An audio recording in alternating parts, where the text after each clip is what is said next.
ভোটটা দিতে আসছি, এখন বলে কি আমার ভোটটা হয়ে গেছে। ঠিক আছে,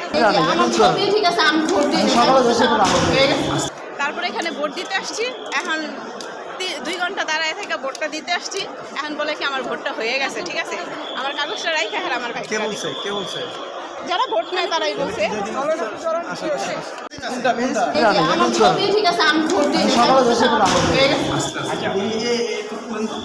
ভাইয়া একটা বিষয় আপনাকে বলি, জানতে চাচ্ছি সিরিয়াল নাম্বারটা আপনার হাতের টাকা, আপনার টোকেন টাকা, আপনার সিরিয়াল 68টা আমরা আমাদের টোকেন নিয়ে গেছেন কেন? আমার টোকেন নিয়ে গেছেন কেন? আমরা দিচ্ছি না তো। আপনি নিয়ে গেছেন, আপনারা আমার দেন না। তাহলে যদি আমরা যদি নিয়ে থাকি তাহলে আমরা আমরা কি চোর থেকে আসছে কষ্ট করে ভোট দিতে? আমরাও তো চেষ্টা করি। একটু নাও, ভাইয়া